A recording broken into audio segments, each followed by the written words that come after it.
Great morning, great morning, great morning. It's 8 o'clock. It's Mickey D, and this is the It's About You radio show on WDRB Media, the voice of the community. Guys, it is that time. Every Tuesday morning, I have the privilege, the honor, and the pleasure to have this platform to share some information that may motivate, inspire, and maybe educate you to make some changes in your life. And this is my time. So if you're having breakfast, thank you. Let me have that extra cup of coffee. Thank you. If you're in the gym, let's get this last rep in together. If you're at work, thank you, thank you, thank you. There's so many other stations you could be listening to, other programs you could be listening to, but you're allowing me to be in your ear this morning. Thank you so much, so much. Listen, I want to start off like I always do every Tuesday morning on the It's About You radio show with your morning motivation with Mickey D. And today's motivation is an anonymous quote that says, "Don't ruin today by dwelling on yesterday. Let it go." I want to say that again. Don't ruin today by dwelling on yesterday. Let it go. It is so important that you let it go. It is important that you start afresh. You know, a computer, you have to reboot. You know, when things don't work, shut it off, turn it back on, unplug it, let it reset. Well, the Creator gives you an opportunity to reset every single morning. And that is a privilege. That is an honor. Some people didn't wake up this morning. If you're listening to me this morning and you went to bed with some worries and some stress, let it go. You woke up this morning, so that means you won. You came out a winner. The day you were born, you were a winner. Out of all the cells that connected to that egg, it was you. So therefore, you are a winner. Whatever happened yesterday, reset, let it go. Think about it. Make some changes perhaps, but don't dwell on it. Don't cry. It's important. There are so many things that you have to think about.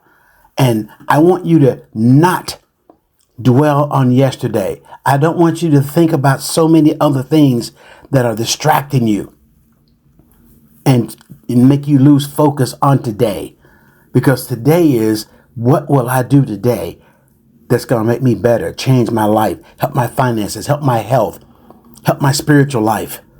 Focus on those things. If you focus on the main thing, and remember to make the main thing, and not dwell on negativity and speaking negativity and I'll never lose, I've always been this way, and you're singing negativity.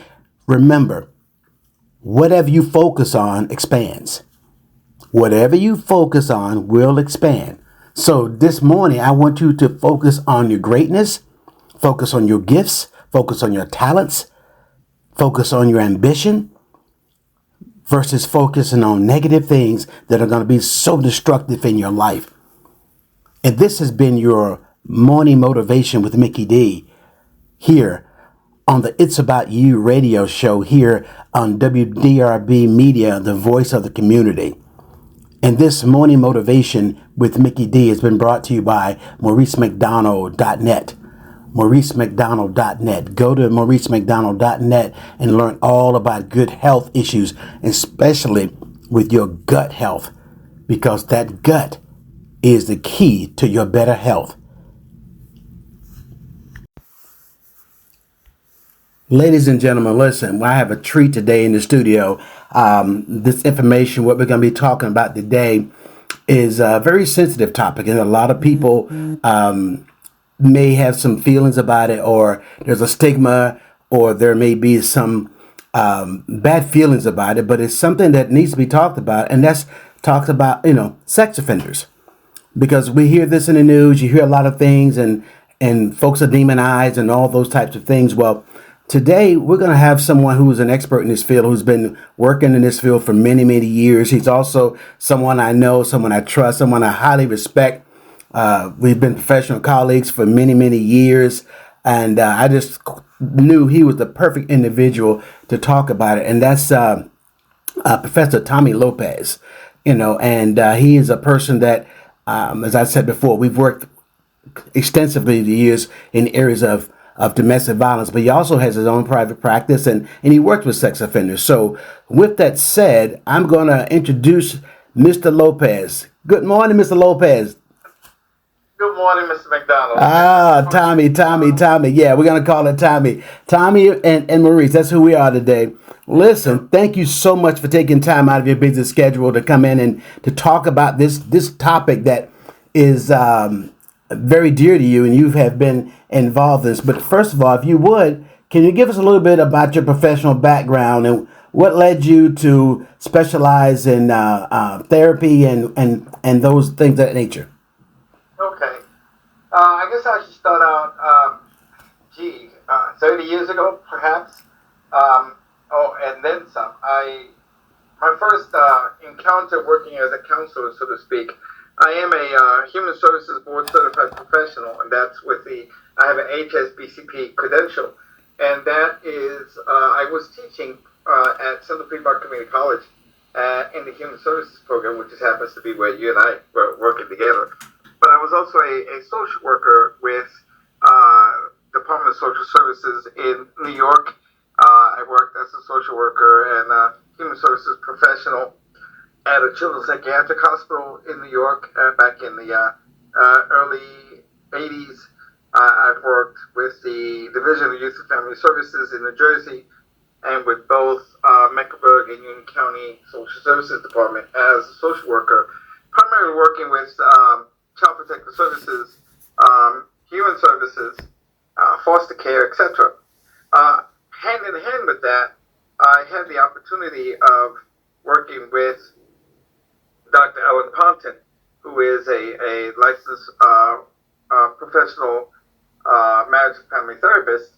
And I guess about 25 years ago, I really started working with sex offenders with her as an interpreter, believe it or not, because we had groups where we had sex offenders who were receiving treatment with Spanish speaking, and so I had the opportunity to interpret during group sessions with her, and that was not only, if you can imagine, exhausting, but also gave me a wonderful foundation for working with this client population.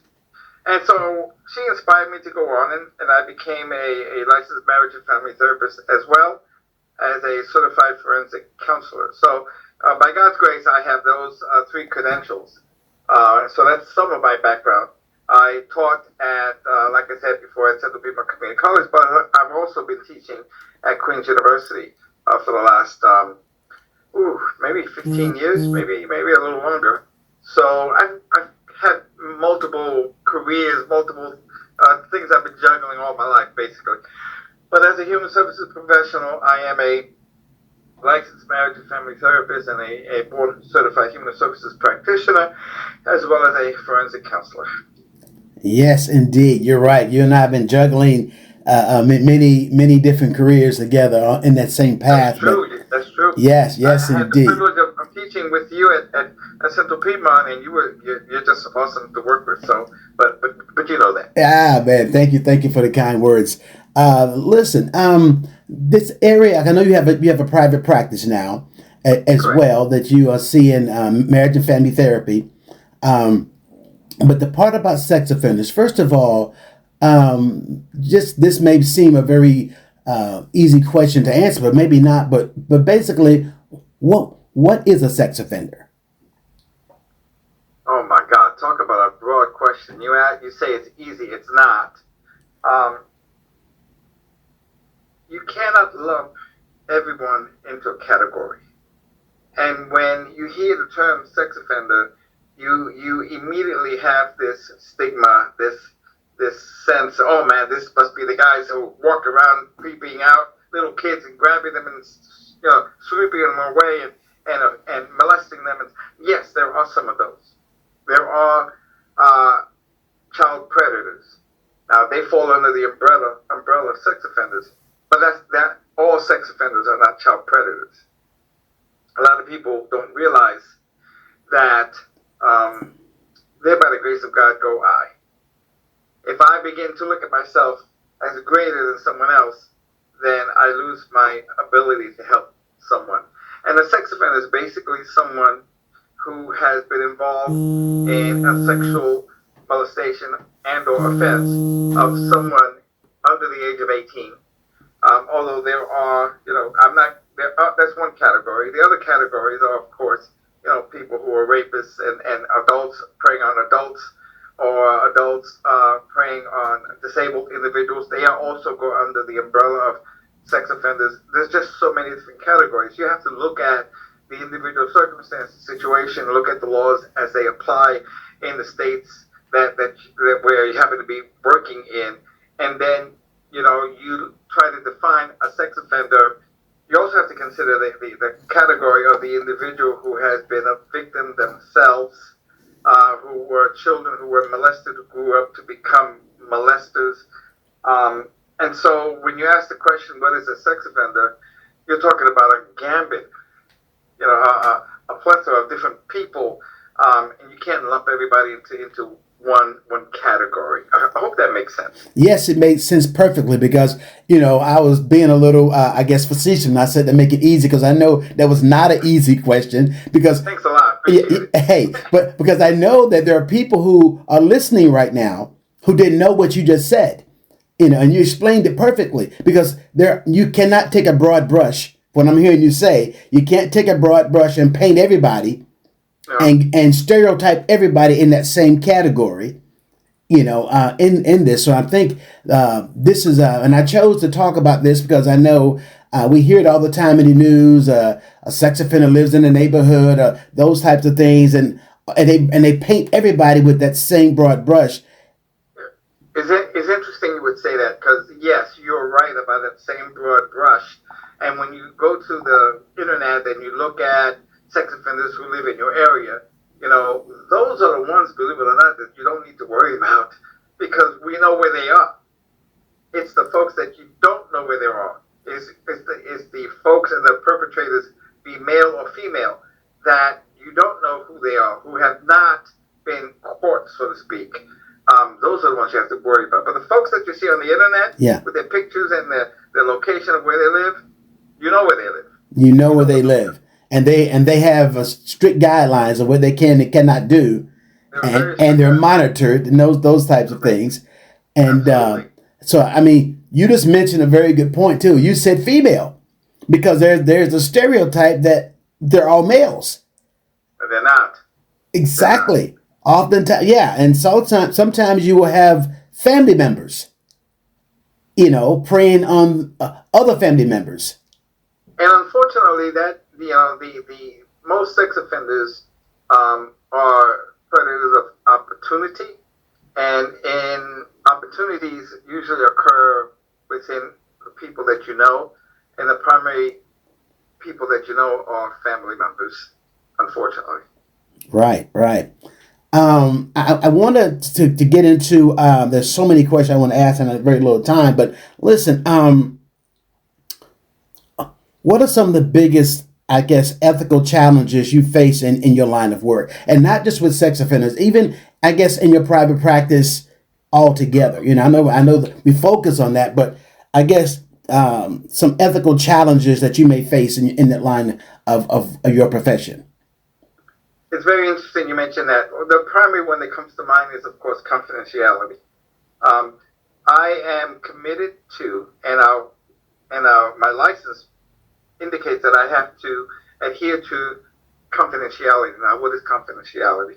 Confidentiality is my commitment to keep what I learn about someone private, is to protect their anonymity, and it's to adhere to the exceptions of that confidentiality. So, for example, if someone says to me in a session, whether they be sex offenders or whether they be other folks that I've worked with, if they say to me, well, that they're going to hurt themselves, then legally I have to, and ethically I have to break confidentiality. If someone says to me that they're going to hurt someone else, then legally as well as ethically I have to break confidentiality. If someone says to me that they're going to hurt or harm a senior citizen, or someone who is incapable of taking care of themselves, someone who's severely disabled, I have to break confidentiality. And if someone says to me that they're going to hurt or injure a child under the age of 18, then I have an exception to that confidentiality as well. So there are exceptions to confidentiality, those four that I mentioned. Great. But confidentiality is one of the big things, that ethical challenges. I'll give you an example, if I may. As you know, we're talking about sex offenders, and I work with a lot of sex offenders. One of the things I tell the sex offenders when I work with them, and I usually work with them in groups, although I have done one-on-one with them as well. The best way to work with them generally is with groups. But one of the things I tell the groups is I tell them this: if I meet you out in the mall, at the grocery store, or in the street, I am not going to approach you. I'm going to pretend I don't even see you. And they say, why? Are you stuck up? No, it's nothing to do with being stuck up. It's anything to do with my responsibility, my commitment to guard their privacy. Because, I mean, look at this. People know that I work with this population. So if I'm walking, let's say I'm walking down the street with you, people are going to say, oh, he's walking with a sex offender. Why? Because he works with sex offenders. No, that's not the case. So I don't approach someone that I may be working with. And this, I tell the guys in a group, I am not going to greet you. However, if they greet me, then they know that they're the ones that are approaching me, and they already know that they are the ones that are opening the door to conversation. I keep it strict, short, say, hey, how you doing? If you want to talk about something, we'll talk about it during the session. We're not going to talk about it here. Because, again, it's my responsibility to guard their confidentiality. Yes, I believe that word that we've used in this profession is unconditional positive regard for our clients and protecting them as well. Because, as you think about it, as you make that statement, it takes me back to a time when I was doing group, there at Nova, and I ran into, at the mall, Christmas shopping, and ran into a former client.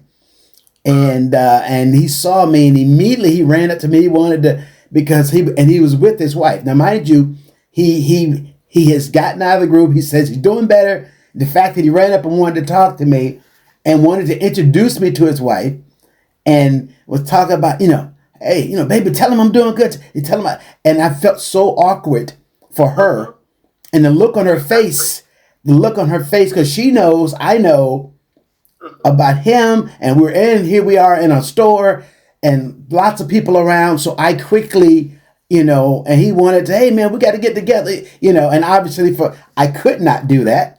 Right. Boundaries. Right. And so I got out of the store. I felt uncomfortable for her. And he meant well. There's no doubt he was happy to see me. Which lets me know if he didn't, the fact he ran up want to talk to me kind of let me know, okay, he's okay. He learned something. He feels better. And he's with his wife, still with her. But the look on her face, I will never forget. Right. And he initiated it. Right. And I had to walk away, hey, okay, and, to be honest with you, I've never gone back to that store because I figure he may live on that side of the town. So I tried to avoid his territory if he's over that way. It's very interesting for you to say it because I am constantly on guard with where I go, with where I'm seen, with how I'm seen, and who I'm seen with, because of that very situation that you described. It's very important for me to be able to maintain healthy boundaries between myself and the clients, and we're talking about sex offenders now. The clients, sex offenders that I work with, because people grow, they make a connection with the therapist. The therapeutic alliance, the therapeutic relationship is very, very, very, very important, and one of the most important tools that a counselor, a therapist has to be able to help to affect change. And that connection, that relationship, has to be nurtured, and in nurturing, we have to be very careful from an ethical point of view. Coming back to the question you asked before, I have to be very careful from an ethical point of view to make sure that the boundaries that I have around myself are impenetrable and are ethical and are healthy, not for my sake only, but also for the client's sake. That is so true, so powerful that you bring that up. So I'm thinking about the audience who's listening to this conversation, and maybe some of them, they didn't know some of the things that you're saying, or, well, why can't you tell me this? And you mentioned the word confidentiality, because I guess that is the bedrock of what we do, the bedrock of a foundation principle, because once that's broken, trust is broken. Absolutely. And can you speak to some of the things, some of the anxieties that clients may have in your field when they first get there? When a client is first comes to group or they come for treatment, most, I would say 95%, if not higher, of the clients that come to treatment in sex offender treatment are court ordered to come. So imagine the anxiety that a person has having to go somewhere to talk to somebody in front of a group of people that you don't know about your private stuff that you've done. That, I'm trying to set up the anxiety tension spectrum here, because that's pretty high in anxiety and intention. So when it comes to some of the feelings that the guys come and the clients come to me with, they come with anxiety, they come with fear, they come with shame, they come with humiliation, they come with loss, they come with grief, because all of the circumstances are different. And yet, although the circumstances and the stories are different of the clients, sex offenders that I work with, the methodology that's usually used for them to come is somewhat similar. They get arrested, they go through the court process, many of them end up in jail or prison, and they're court ordered to come to sex offender treatment program. As a matter of fact, you cannot get off the sex offender registry in North Carolina, which in many cases could be a lifelong registry, if you don't have sex offender treatment. So the anxiety with which they come to treatment with is already very, very high. And that anxiety challenges me as a therapist, and I work with a partner, male and female partner in treatment, challenges me as a therapist to make a connection with a client who really doesn't want to be there, who doesn't want to know you from Adam, and who's so ashamed of the life that they're involved in. Or there are some extreme cases that they don't even care because they fall under the predator sort of umbrella of the sex offender population. You know, it's usually very, very difficult to make that connection. But once it's made, you find that as they share their story, they open up, and they're really not different than you or I. Their life experience is no different than you and I. Their history of being victimized themselves is really no different than you and I. They're really just normal human beings who have made poor choices. And as a result of those poor choices, now they live a life where their whole situation is under a community microscope, and they are looked at all the time. Sex offenders, for example, have probation officers who come see them, have probation officers who can, or parole officers who can come visit them at all hours of the night. Some of them walk around with ankle monitors and are not allowed to go to certain places and so forth. So there's a lot that's involved in the whole process of the interaction. So when you ask, how apprehensive or how anxious they may be when they come to treatment, on a scale of 1 to 10, many of them are at 10.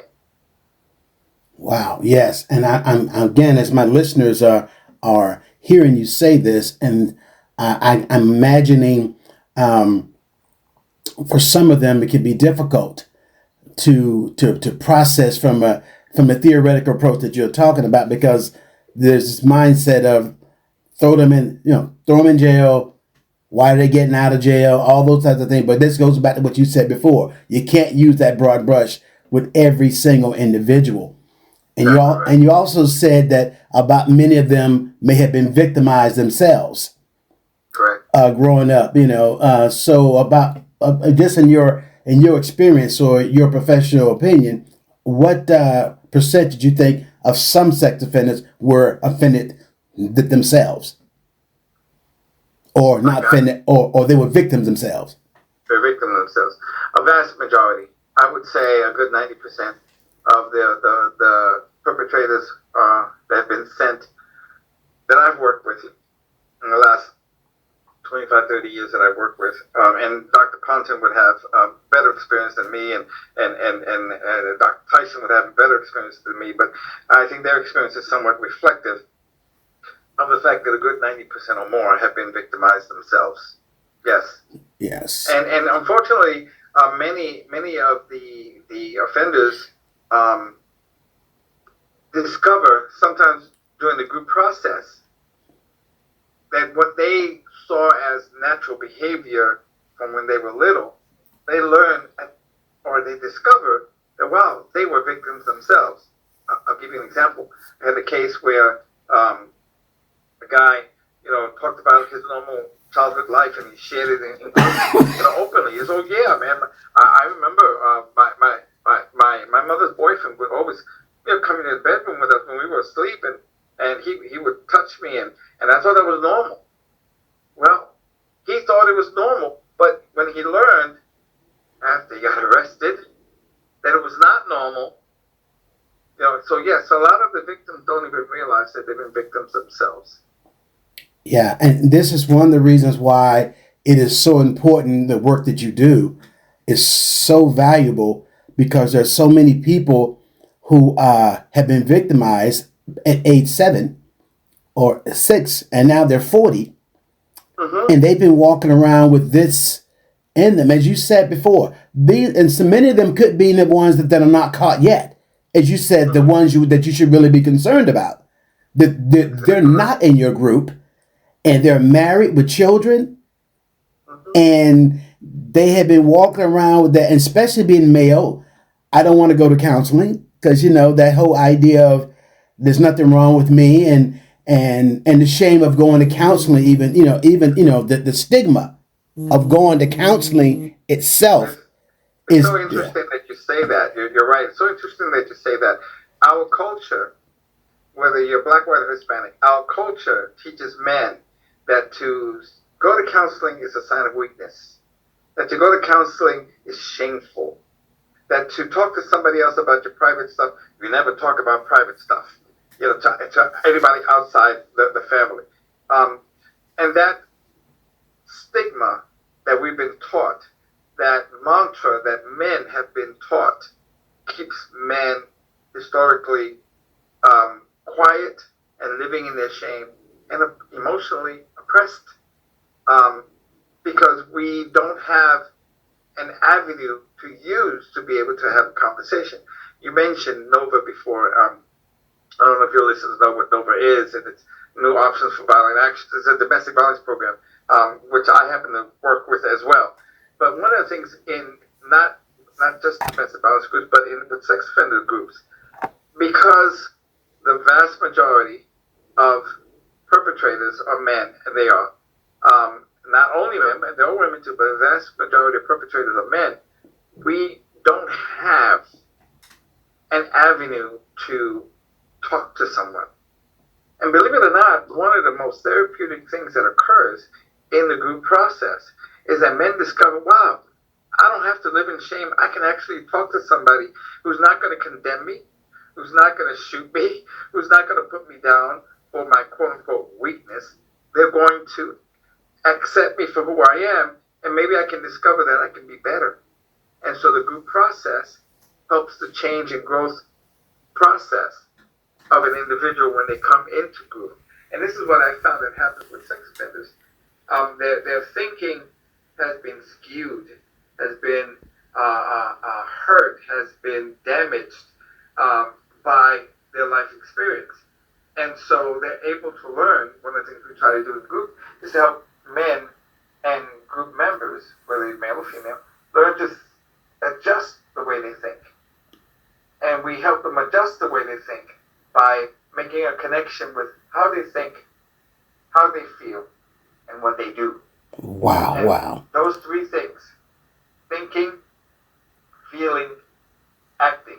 Those three things are so connected that once a person, male or female, but we'll talk about male because most of the offenders in my group are men at this point. Although we do have a female group that's headed by a female therapist. Hey, Tommy, hold on a second. Let's take a break. We're up against the time. Take a quick break here. We're going to pause right here, and we're going to finish up on this. Hey, guess what? This first session of It's About You show is brought to you by MauriceMcDonald.net. Go there and learn about great gut health. We'll be right back. But I honestly didn't realize how much I was out of balance and wasn't firing on all cylinders until I felt what it felt like to actually fire on all cylinders. I love the way I feel, and I genuinely look forward to taking these products every single day. I love the Healthy Edge pack. It allows me to be more energized throughout the day. My recovery time from the gym is better, and I just feel a sense of well-being and vitality. My sleep is on point. I get restful sleep, because a lot of people sleep but they don't get restful sleep. That combination of P84 and Protandim is a 1-2 lights out punch, guys. I love it. My hormones were out of whack, my gut health was bad, my sleep was off, my energy was off. A friend reached out to me, talked about a little yellow pill and a couple packs of powder. My health has never been better. My number 2 is great, if you know what I mean, and your number 2 does not lie on how your gut health is. These little packets of powder and this one little yellow pill has completely changed my health. After introducing the Healthy Edge stack, something clicked. I'm sleeping soundly now. Restful nights, waking up refreshed, feeling renewed, digestion regularity. It feels amazing. And if you're listening, here's what I know for sure. Small, consistent choices compound into a life you're excited to live. If you want to learn more about the Healthy Edge Stack, simply go to MauriceMcDonald.net, MauriceMcDonald, and learn about that Healthy Edge Stack. Do it today. Okay, guys, we're back. We're back with Professor Tommy Lopez, and he's dropping some gems, a lot of information about this topic. If you're just joining in, our topic today is about sex offenders. And Mr. Lopez is a licensed marriage and family therapist, has over 30 years of experience of working in this human service field. And we left off talking about clients, how they think, how they feel, and what roles that plays in their actions. So if you would continue that, Tommy. Yeah, I hope I can. I guess what I was saying was that men normally don't have an opportunity or a location where they can talk about what they're thinking and what they're feeling. And so they're not able to learn or make the connection between how they think, how they feel, and what they do or their behavior. And so if they have feelings that they don't understand, again, feelings that they can't comprehend or thinking, if they're able to understand what they do, what motivates their behavior, they're able to adjust how they think and how they feel. And I have found that with many of the guys in the group, once they say, oh my goodness, so that's why I feel so lonely or so frustrated, or that's why I want to make a connection with anybody who's willing to reach out. Anything to make that positive emotional feeling, connection, they do behavior. And so they're able to manage that oftentimes with changing the way they think. And once they realize that you don't have to be alone, you don't have to, live in this bubble of fear, of shame, and so forth, and manage how they feel based on how they think and what they do. And so that connection, it becomes very, very important. That's a whole cognitive behavioral therapy perspective. As a matter of fact, my next question was going to be pretty much as we well know, but for the person that doesn't know, you have to have a theoretical base of what you're working with clients. And I think you just mentioned one. Would you repeat that one again? And how do you use that? Well, again, my basic theoretical perspective is the connection between cognition, behavior, and emotion. How you think affects how you feel, affects what you do. And so that's called cognitive behavioral therapy, CBT. And so primarily, I look to that as a foundation for how to work with individuals. Now, the bottom line, you can't stick everybody in the same hole. Okay? People are different. And so giving the guys in the group an opportunity to discover, to learn about themselves. We don't only use CBT, but primarily we help make the connection between, thinking, feeling, and behaving. Yeah, but also the guys in the group have a lot of family of origin things that they come with. They became perpetrators because they thought it was normal for their life to behave in such a way. So all of that works hand in hand. But my basic theoretical foundational perspective is cognitive behavioral therapy. That's where my primary perspective. Yes, and I love that. I love CBT. I mean that is it, because as you said, there's a the book that we read. The Bible talks about as a man thinketh, so is he. And so if my thinking is wrong, and the Bible teaches us to hold every thought captive. We hold thoughts captive, which means that we have to manage them. How do we manage a thought? We manage a thought when we understand what it produces. What does the thought produce? It produces feelings. How does the feelings manifest? It manifests in how you behave. So how do you change that behavior? Through the renewing of your mind, back to the thinking. Mm-hmm. And how do we renew the mind? Using a foundational biblical perspective of what God teaches us, how we should think, feel, and behave. Absolutely, absolutely. When you were talking earlier, excuse me, about children, it reminds me of when I was a police officer, and there was a 10-year-old. I was a dare officer working with kids in school, and there was a 10-year-old girl, and I was basically officer friendly. Everybody loved me, teaching that DARE program, drug abuse resistance education. And every Friday I'd come to different schools. I'd come on the playground when the kids are out there. We'd teaching them. We built that rapport to say no to drugs and gangs and those types of things. And this was back in the 90s. And so, long story short, I come on the playground. It was normal for kids to come up and, give me hugs. I play basketball with them and have that relationship with them. So they'll tell me things. And so one particular day on a Friday, a 10-year-old girl came up to me and gave me a big hug. But she squeezed me on my cheek with her hand, on my right cheek. I'll never forget it. And I froze I was thinking, what just happened? And I'm thinking, and there's 150 people, kids out there, and about 10 teachers. So I'm wondering who saw what happened. My first thought was, well, maybe it was an accident. I said, nah, that's no accident. And so not knowing what to do at the time, because my background then was just criminal justice, I didn't have the theoretical approach. I didn't have my master's in counseling then, didn't understand certain things, but I knew that was wrong. So I told the teacher, and she went off on the girl, embarrassed her. And so finally I got with the school counselor with her, and we got to talking with her. As it turned out, her uncle had told her, that's how you show a man that you really love him. And it turned out, since she was 7, he had been molesting her. And here she is 10. So for 3 years, she's been performing sexual acts on him. And so we were able to get her some counseling, obviously. And we were able to get a case and press charges on him. And so going back to what you said about what they go through early and what she experienced. And of course, she loved the uncle, and that was normal to her, as you said.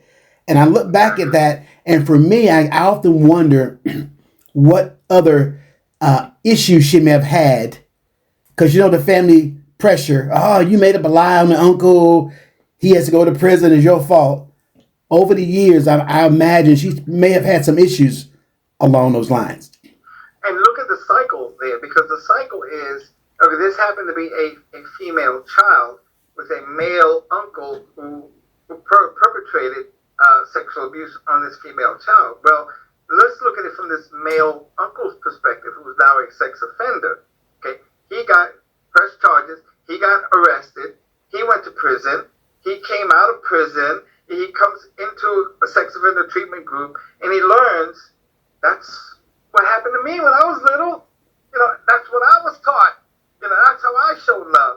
And a lot of boys, it happened to be the child that you were working with was a girl. It are taught, and it is approved by our culture for girls to be more talkative, to be more affectionate, to be more displaying affections, etc., etc. Men are not taught that, and so you have a lot of boys who are molested at that young age of 7, 6, 5, 4, 10, and they never say anything, and they're taught that's normal. Being sexually molested is normal. And unfortunately, a lot of boys grow up to be offenders and they think it's normal. And so you have that vicious cycle. So social workers will see them as children. Again, I was a social worker for many years. I saw those very kids, working with them as children. And now as a therapist, I see the adult, that they became the adults. And now they're becoming the perpetrators.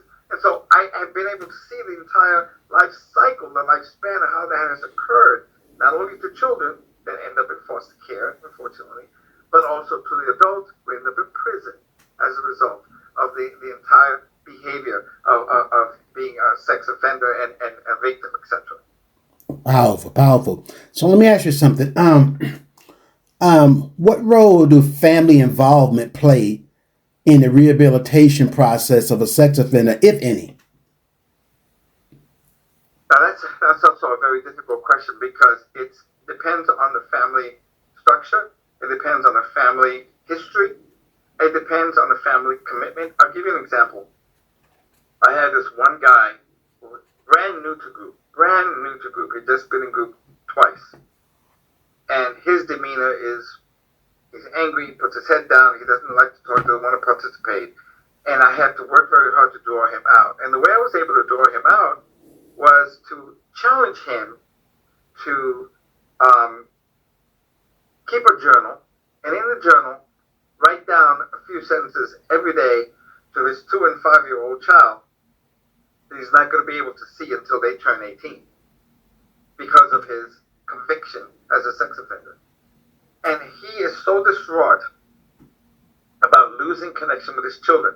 Again, the situation with him is he claims he never molested them, but his wife accused him of molesting him. And so he's lost connection with his children. And we have guys like that in the group as well.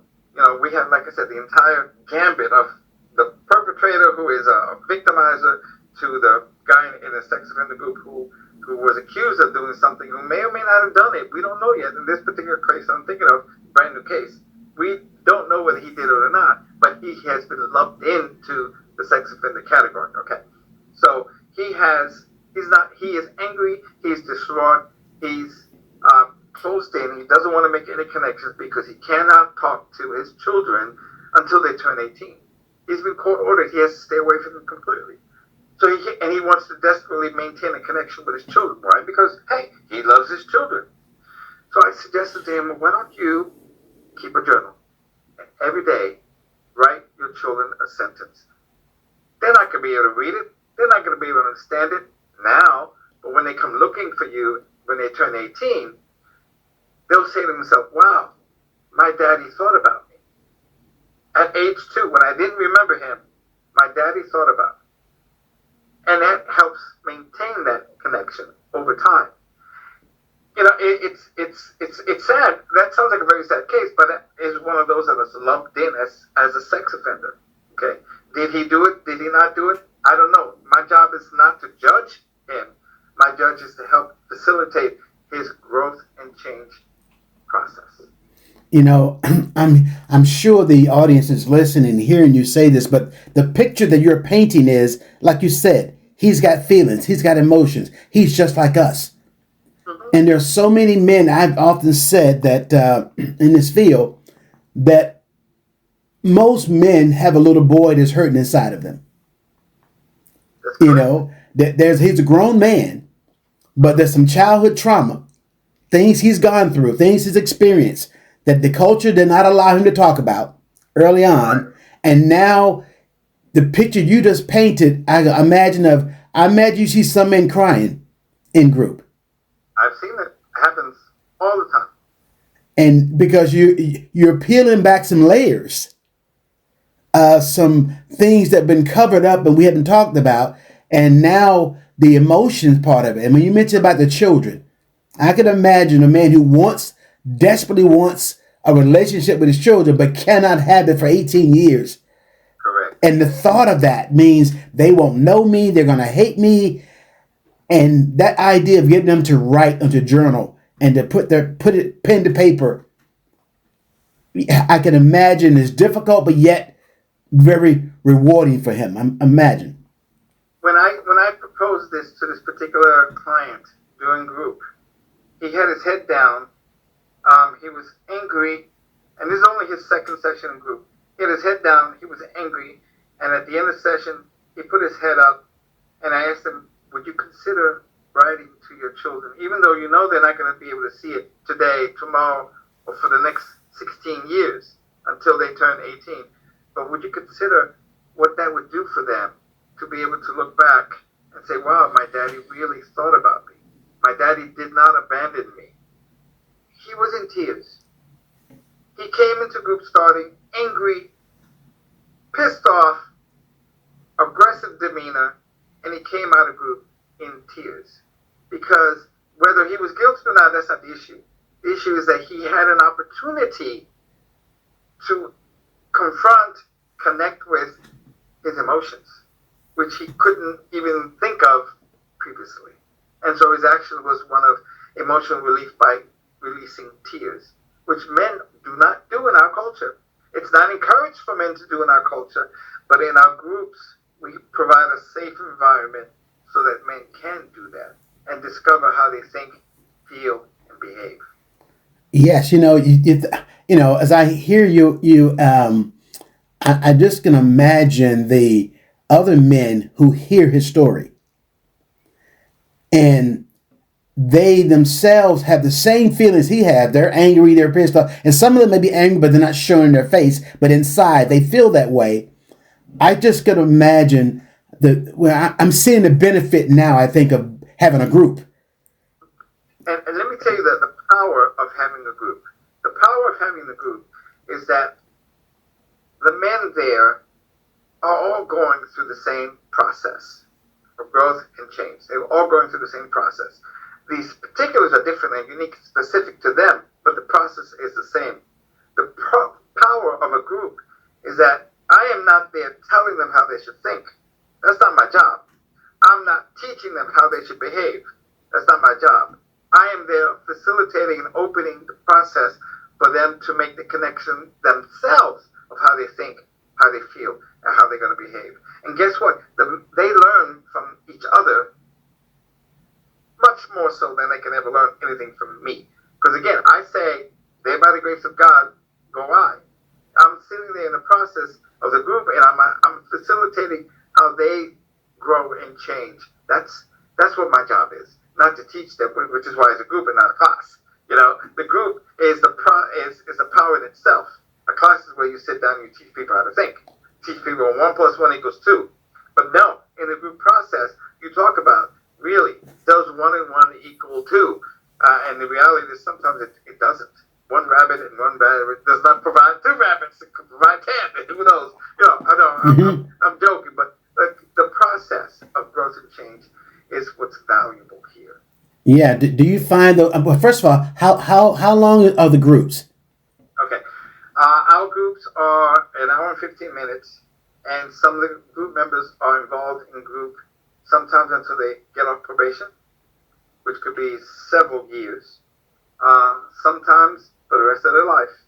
It just depends on their specific court order. Each court order is different. There are some generalities that are similar, but the personalization of the court orders is done by the judge. And so the guys attend group for an hour and 15 minutes weekly, and it could be for 3, 4, 5, 10 years. Okay. So do you see the men bond at all or be able to support one another? During the group process, absolutely. Because I give you an example of what I just shared with this experience with this guy who's brand new to group. The only reason that he felt free and able enough to be able to cry after he came and started the group very angry was that the other group members, they were being supportive of him. Now, it is dynamically the groups change because, believe it or not, we'll have new members come in as all other members leave. They'll go on to, I usually work with the guys in first level group. The level one group are the ones who are just coming into the group process. And as they mature in their growth and change process, they will go on to level two, for example. And you'll have new guys coming in. And we're running, I think it's, there are 5 or 6 groups. Our maximum number of groups is anywhere between 8 and 15. So we have a lot of groups, to work with. So in terms of length, they're about an hour and 15 minutes each once a week, and they can be there, 3, 5 years, depending on how long their probation is. Mm-hmm. Now, when the other thing about probation, we work very closely with probation. So, we communicate, the guys sign a release of information, we communicate very clearly and very transparently with probation, who we work very closely with. Yeah, that was going to be my next question about the probation or law enforcement officers or court counselors. Do you ever have to testify in court about anything at all? I try to as little as possible. The answer is no. Yes. I don't. Again, I'm sworn to confidentiality. Right. And unless I'm court ordered by the judge to say something, I will not say anything. I do, if the court needs to know if they're attending, we can say that. Yes, they're attending group. Right. But again, because we work so closely with probation officers, they know that already. Yeah. So usually when the judge requires some information, mm-hmm. the probation officers are the ones that they go to court. We usually don't. Therapist doesn't go in. Right. Because I've heard you say, we've been using the word men. I take it these groups are not co-ed. No, they're not. We have female sex offender groups, which again are few and far between, because most of the perpetrators are men. So we have a large majority of men who come into the group, but it's not only men. So do you ever work with a group of females just only? My partner, who's a female therapist, she does. Oh, she does. Okay. So she does that, and so that one's not co-facilitated. Correct.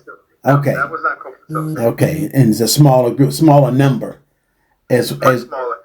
And the purpose of co-facilitating in the men's group is because, and a lot of people don't know this, is that there is a men's perspective and there is a women's perspective.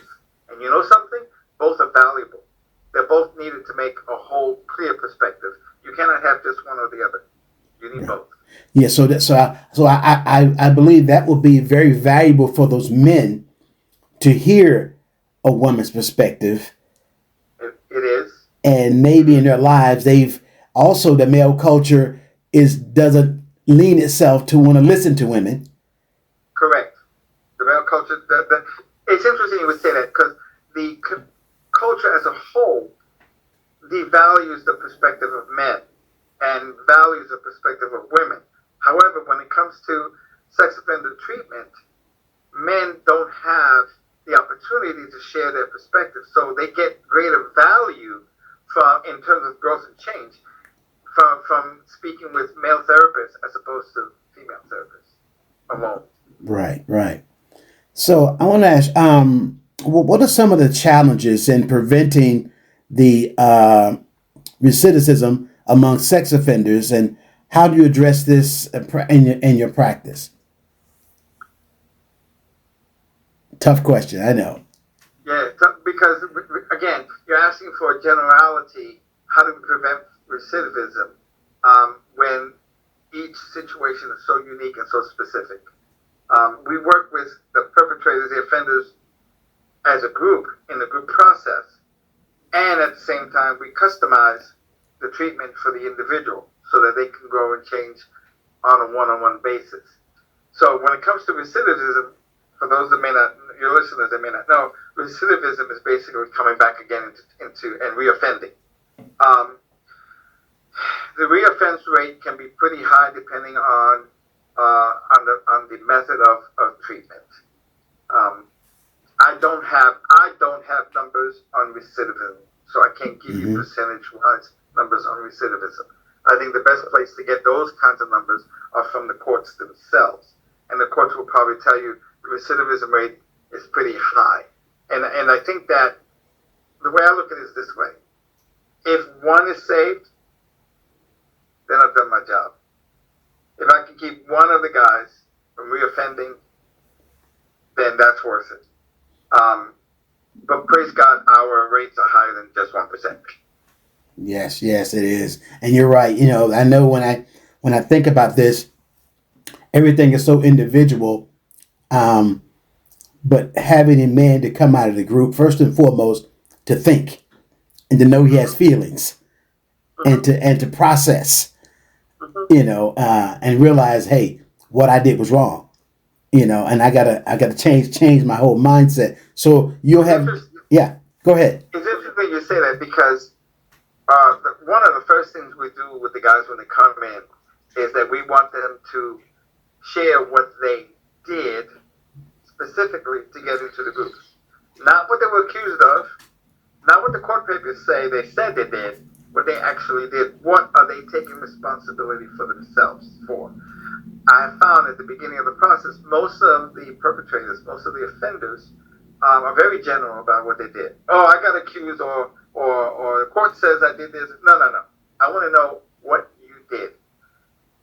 And each story, once you break it down to that one basic question, what was it that you did? What are you taking responsibility for when you're here in this group? Okay. That once they get to that core question, you find that the guys are narrowed down not by me as a therapist, but by the group process, by the guys in the group. Wait a minute, you said that you did this, but what about this? And you said that you did that, but what about that? The guys and the process of the group narrows them down into saying what they actually did. Well, yes, I touched a minor. Well, touch. What does that mean? You put your finger on their shoulder. What does touched mean? Well, I put my hand on their leg. So you got arrested for putting your hand on the child's leg. Tell me about how did that come about? How did you find yourself with your hand on her leg, or on his leg? Because it could be a male child. And so after we narrow down the questions, we get down to, well, I touched this child in private parts. Okay? Well, what were you thinking? What was going through your head? Or what did you feel when you behaved in such a manner? Again, coming back to that connection between thinking, feeling, and behaving. What thoughts went through your mind that gave you permission to put your hand in the private area of another person's part without their permission? Wow. And when you ask a question like that, after narrowing them down from all the other, shucking and jiving, so to speak, when you ask a question like that, they have to admit that they did something wrong and what they did. Yes, I did this wrong. And I don't know why I did that. That's why you're in the group. Because the purpose is so that you don't do it again. Yeah. Welcome to group. You're in the right place. Powerful. And that's the process that each guy comes through. That was so powerful. And I, just before we take a break, I just want to realize, I think everything we've talked to up to this point, that process right there nailed it for the client to say, now you know why you're here. And that is so important. So listen, we're going to take a quick break. Hey, we'll be right back. That section was brought to you by MauriceMcDonald.net. Go to MauriceMcDonald.net to learn all about great gut health. We'll be right back. We're back now. Hey guys, listen. This has been so amazing. But before we leave and get out of here, Tommy, can you think of any kind of specific books or information, or where somebody can get some more information about, if they want to know something about sex offenders or those types of things, if they're interested in it at all? I wish I would have had that. I wish I would have looked that up, because I have a whole library. I'm not in my office at home. Gotcha. It's okay. But I tell you what. Along those same lines, even on the internet, there are things that people can find some information out about this. But how about this? All right. While you're doing that, while you're getting that, one of the things I definitely want us to talk about here, this information that you shared, which has been so valuable, is it while you're getting that, what is your, what motivates you to continue working in this challenging field? My motivation since I was in high school was to help others. And throughout my career, I started by helping friends in high school and ended up, like I said, a teacher. I used to be a teacher back in the Bronx in the early 70s, and I'm giving away some of my age here. But I worked in human services, which is a helping profession, for many, many years until I finally tuned where I need to be, which is as a licensed marriage and family therapist. And so being able to go through my career helping others has been my motivation from day one. And I fell into working with sex offenders like I've fallen into licensed marriage family therapist because of my desire to help people within the context of the system that they live in. And let me explain what I mean by that. We live in a community cultural context. So context is family, individual, family, community, and culture. That's how I look at context. What has been my individual story? What has been my family story or family system? What has been my community story? What has been my cultural story? Although I'm in North Carolina, I'm a New York City kid. I was born and raised in Harlem, in Black Harlem, not Spanish Harlem, in Black Harlem. So part of my context, part of my system, part of my individual life culture comes from a multiplicity of different backgrounds. You know, I'm Puerto Rican, what they call a New Yorker, New York Puerto Rican. Okay, but I'm a New York Puerto Rican raised in Black Harlem, who now lives in North Carolina. So that is a conglomeration of a multiplicity of thoughts, feelings, etc. And so what I've been able to do is follow my dream to help others that are different. And I think different is definitely sex offenders are different. You know, these are people who have been who are shunned by society. These are people who are shunned by their families. These are people who have made poor choices, and just because they've made poor choices doesn't mean that they should be thrown away. Now, you asked me before about books. Yeah. Just real quick. There's a sex offender correction treatment and legal practice. Books are written by Schwartz and Cellini. There are 3 volumes of them. This is just volume 1, but there are 3 of them. That's one example. But there's been a lot of research on working with sex offenders and that you can do just by finding that on the internet and going from there. Just food for thought. I'm always willing to learn, and I want to continue to learn. North Carolina has an association of sex offender treatment providers. Virginia has a very active association. So different states provide a lot of different services for people who are learning how to work with sex offenders. So those are some of the resources that you had mentioned. Great. You know, there's something that we in this profession, we always talk about self-care. That's self-care. How do you manage the emotional and psychological toll that could take or that could be a result of working with sex offenders? That one for me, believe it or not, is an easy question. Yeah, I gave you an easy one. Okay, good. You gave me an easy one. Thank God. Praise God. First of all, I'm a follower of Jesus Christ, and I love the Lord Jesus. And so I believe him, and I believe what the Bible teaches. And that foundation of faith in him is what keeps me sane. First piece. You know, the other part to that is in terms of self-care. I'm a musician, and I play around town quite a bit. Being a musician, music is very, very important to me. I use music to honor God. I also use music to have fun and heal my spirit, because music ministers to the spirit. You know, so that's part of what I do. Absolutely. And I also get on my motorcycle and I go out for a ride. And yes. I love riding. And so I think those are the 3 things that for me help with self-care: service to the Lord, playing my music, and going on my bike. Oh, and yes. Finally, the last self-care piece, and I have to say this because this is very, very important. I've had the honor and privilege of being married to my wife, my high school sweetheart, who I met when she was 15 and I was 17. We got married when I was 21 and she was 19. And we've been married. It'll be 49 years in July that we've been married. Oh, man. So self-care, that is so good. That is so good. And I know that music is, what is that? FlutePraise.com? Is that it? FlutePraise.com. www.flutepraise.com.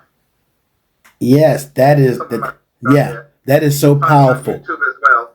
On YouTube as well, on Flute Pray. Yeah, absolutely. So, and by the way, guys, by the way, I've listened to you play many years, and all the students, and I'm telling you what, you are excellent on that. Listen, this has been, time goes by so fast. This has been outstanding.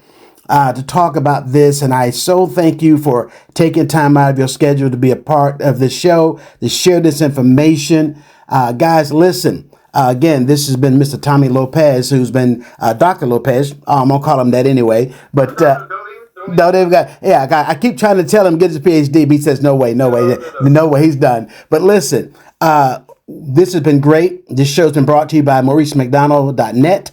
Go there and learn all about great gut health. Listen, we will see you all next Tuesday morning, 8 o'clock, for the It's About You radio show on WDRB Media, the voice of the community.